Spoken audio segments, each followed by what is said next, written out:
Hello everyone, welcome to another mini blog. তোমরা তো জানো স্কিন নিয়ে এক্সপেরিমেন্ট করতে আমি একেবারেই পছন্দ করি না। বাট ইদানিংকালে জানো তো স্কিনের কিছু প্রবলেমস আমি ফেস করছি, like pigmentation, black heads, uneven skin tone, excessive dry skin. কদিন আগে তো চোখের তলায় দেখলাম হালকা একটু ফ্রেকলস হয়েছে, হালকা বাট হয়েছে।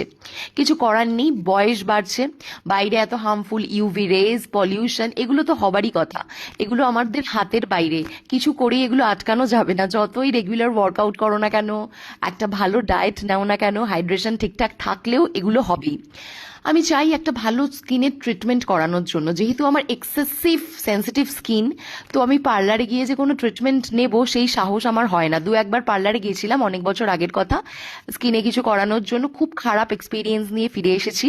আর আমার যেহেতু সেন্সিটিভ স্কিন, আমার থ্রেডিং করালেও র্যাশ হয়ে যায়। ভাবতে পারছো কতটা সেন্সিটিভ স্কিন? আর আমি কোনো র্যান্ডম পার্লারে গিয়ে স্কিন ট্রিটমেন্ট করাতে চাইছি না, আর সেটা করানো ঠিকও নয়, কারোর পক্ষেই ঠিক নয়।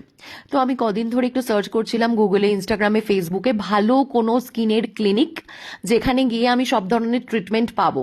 তো সেরকমই একটা স্কিনের ক্লিনিকের খোঁজ আমি পেয়েছি, আজকে সেখানেই যাচ্ছি। 3টের সময় আমার অ্যাপয়েন্টমেন্ট নেওয়া আছে, যদি একটু দেরি হয়ে গেল, রাস্তায় জ্যামও আছে, জানি না কখন পৌঁছবো। সেই ক্লিনিকটার রেটিং ভীষণ ভালো। আমি গুগলে রেটিং চেক করেছি, রিভিউজও চেক করেছি, রিভিউজও খুব খুব ভালো। সেখানে সমস্ত ধরনের ফেসিয়ালস হয়, like hydra facial, medi facial, chemical peels, collagen booster, laser and light therapy, skin streaming, সমস্ত ধরনের অ্যাডভান্সড ইনজেক্টেবল ট্রিটমেন্টস তো হয়। ইভেন সেখানে ফেস ডিফর্মিটি সার্জারিসও হয়। আর সব কিছুই হয় under the supervision of expert doctors. এই দেখো, বলতে বলতে এসেও গেছি। এটা হচ্ছে রিভাইভ ক্লিনিক, এটা হচ্ছে গিরিশ পার্কে। ফুল অ্যাড্রেসটা একবার আমি দিয়ে দিই। 17 বিবেকানন্দ রোড, রাজা কাতরা, গিরিশ পার্ক নর্থ, কলকাতা 700007। এখানে কিন্তু অনেক সেলিব্রিটিসরাও আসে, তাদের রিভিউজগুলোও কিন্তু আমি চেক করেছি, খুব ভালো রিভিউজ কিন্তু দিয়েছে। অনেকটা দেরি হয়ে গেল, তাড়াতাড়ি যাওয়া যাক। আমার doctor Siddharth Chatterjee, who is an oral and maxillofacial surgeon, এখানকার ওনার সঙ্গে আমার কথা আগেই হয়ে গেছে। পৌঁছিয়ে গেছি, এখন এখানে বসে একটু ওয়েট করছি। ডক্টর চ্যাটার্জি এখন একটা সার্জারি করছেন, উনি ফ্রি হলে ওনার সঙ্গে ডিসকাস করে ঠিক করব আমি কি স্কিন ট্রিটমেন্ট করাবো। আর এখানে দেখো কি কি সার্ভিসেস তোমরা পাবে। এখানে কিন্তু হেয়ার ট্রান্সপ্লান্টেশনও হয়, তাছাড়া সমস্ত hair related, skin related services তোমরা পাবে। তাছাড়া হচ্ছে face controlling, jaw line correction, face lifting, সব কিছু কিন্তু হয়। ডক্টর চ্যাটার্জি এখন একটু ফ্রি হয়েছেন, আমি সমস্ত ফর্মস ফিল আপ করে নিয়েছি, এখন যাই ওনার চেম্বারে। আচ্ছা, আমি ডক্টরের ক্লিনিকে চলে এসেছি। এই যে ডক্টর সিদ্ধার্থ চ্যাটার্জি। হ্যাঁ। আর হচ্ছে এখানে এসে আমি দেখে নিচ্ছি আমার স্কিনে কোনটা করা উচিত। আমার তো একটা ট্যানিং এর সমস্যা আছে, আর স্কিনের কালারটা পুরো ইউনিফর্ম নয়। তো এখানে রয়েছেন ডক্টর স্বর্ণালী মাইতি, শুনে নেব কি করলে আমার ভালো হবে, আর এই ক্লিনিকে কি কি করা, মানে কি কি সার্ভিসেস আছে সেগুলো একটু জেনে নেব। আমি doctor Swarnali Maity, welcome you to our Revive clinic. Basically face যদি ইউনিফর্ম পিগমেন্টেশন না হয়, সেটা হতে পারে আমাদের যে মেলানোজোম বা মেলানি, তার ডিস্ট্রিবিউশনটা যদি সঠিক না থাকে তার জন্য। তো একটা বেসিক ফেস কেয়ার করার পাশাপাশি আমরা কিছু সেফ প্রসিডিউরে যেতে পারি, যেটা নন ইনভেসিভ, পেইনলেস, যেমন কার্বন পিল। যেটা হয়, আমাদের যে ডার্ক গ্রিজ গুলো ডিপ ক্লিনজিং হয়, অ্যালং উইথ একটা গ্লোয়িং এফেক্ট আসে। একটা সেশনই হয়ে যায়? একটা সেশনে সিগনিফিকেন্ট কিছু রেজাল্ট তো আপনি পাবেন না, বাট নর্মালি যদি আমরা 3টে থেকে 4টে সেশন নিই 1 মাসের ইন্টারভ্যালে, তাহলে একটা লং লাস্টিং রেজাল্ট পাওয়া যায়। আচ্ছা, আর এখানে এসে কি কি সার্ভিসেস আমরা অ্যাভেল করতে পারি স্কিন রিলেটেড? স্কিন রিলেটেড আমাদের এখানে কেমিক্যাল পিল থেকে শুরু করে লেজার টোনিং, আমাদের পিকো লেজারও আছে এনি ফর্ম অফ পিগমেন্টেশনের জন্য। এছাড়া যদি কোনো ডার্মাটোলজিক্যাল প্রবলেম থাকে, যেমন মোল, স্কিন ট্যাগ, সেগুলো removal treatment, nail fungus removal, কোনো ধরনের সার্জারিজও? একদম একদম, ইয়ারলোব রিপেয়ার, যে কোনো রকম সার্জারি হয়, ইভেন হেয়ার ট্রান্সপ্ল্যান্ট। আর যদি আমাদের হেয়ারের ইস্যু হয়, any type of hair loss issue, আমাদের এখানে PRP with GFC, exosome, mesotherapy সব হয়।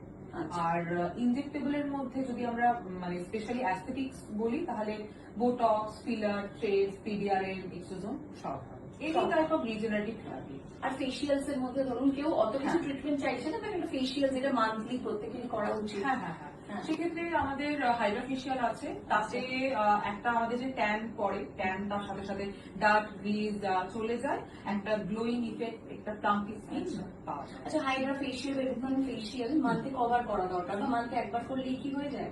শুরুর দিকে আমি বলবো যদি কেউ খুব বেসিক ফেস কেয়ার না মেনটেন করে থাকেন, ভীষণই ডাল হয়, তার 2 সপ্তাহ পর পর একটা করে নেওয়া উচিত, 2 থেকে 3টে সেশন, তারপর মেনটেনেন্স হিসেবে মাসে একটা করে, তারপর 3 মাসে একটা করে। আচ্ছা, okay. আর আমার স্কিনের জন্য কি সাজেস্ট করছেন আপনি? আপনার স্কিনের জন্য একটা basic face care, I think আপনি অলরেডি ওটা মানছেনই। তার সাথে আমি বলবো যে আপনি লেজার, যেটা কার্বন পিল বা Hollywood facial, laser toning with carbon, এটা আপনি করতে পারেন। আচ্ছা, এখন আমি একটু ডক্টর সিদ্ধার্থ চ্যাটার্জির কাছে চলে যাব। উনি হচ্ছেন ওরাল অ্যান্ড ম্যাক্সিলোফেশিয়াল সার্জন। তো এখানে অনেক ধরনের সার্জারিসও হয়, আর হেয়ার ট্রান্সপ্লান্টেশন সম্বন্ধে কিছু যদি তোমাদের জানার থাকে তাহলে জেনে নিতে পারো ডক্টর সিদ্ধার্থ চ্যাটার্জির কাছে। Welcome to UIPA. এটাই ইনফরমেশন দেবো যে হেয়ার ট্রান্সপ্লান্ট কিন্তু এখানে available, both FUT and FUE technique. আর ফ্রন্টাল হেয়ার রিকনস্ট্রাকশন, যেটা এখন কিন্তু খুব মিডল এজ বা ইয়াং এজ পেশেন্টদের মধ্যে দরকার পড়ে, যে সবটা চুল উঠে গেলেই যে হেয়ার ট্রান্সপ্লান্ট করতে হয়, সেটা কিন্তু একেবারেই নয়। এখন কিন্তু সামনের দিক থেকে বল্ডিংও কারেকশন হয়, সেটা ছাড়াও কিন্তু গ্রোথ ফ্যাক্টর থেরাপি, যাতে হেয়ার ফল রেস্ট্রিক্ট হয়, এগুলো হয়। এছাড়াও বিভিন্ন ফেশিয়াল প্লাস্টিক প্রসিডিয়ার্স, তারপরে cosmetic procedures, facial enhancement procedures, এগুলো কিন্তু আমাদের এখানে available. Both invasive, non invasive therapy, office procedures, everything is available. আচ্ছা, তো আজকে আমি করিয়ে নিচ্ছি hydra facial with chemical peeling. আর এটার রেজাল্টটা হচ্ছে এটা স্কিনকে ভেতর থেকে হাইড্রেশনও দেয়, আর তার সাথে সাথে একটা গ্লোয়িং, একটা ডিপ ক্লেনজিং করে। তো এটাই আজকে করাচ্ছি। আর তারপর আমি প্ল্যানিং করছি আর কি করা যেতে পারে। এখানে অনেক কিছু আছে, শুনে খুব ভালো লাগছে যে আরো কিছু করানোর ইচ্ছেও রয়েছে। তো দেখা যাক আজকে এটা করা যাক, দেখা যাক কিরকম রেজাল্ট পাই, আর তোমাদের সঙ্গে শেয়ার করবো। আজকে ভেবেছিলাম গ্লুটাথাইন আইভি ট্রিটমেন্টটা নেব, বাট আমার নিডলে একটু ফোবিয়া আছে, সেই জন্য ভয় পাচ্ছিলাম। তো চলে এসেছি ওটি রুমে। এই ড্রেসটা আমাকে পরানো হয়েছে, আমার একটু ভয়ই করছে জানো তো, আমার খুব ভয় করছে। আমি যে সি সেকশনের সময় ওটিতে গেছিলাম, আবার আসলাম। লাস্ট ওটিতে গেছিলাম 2019-এ সি সেকশনের সময়। তো ওটাই ফার্স্ট, ওটাই লাস্ট। দেখা যাক আজকে আমার সঙ্গে কি কি হয়।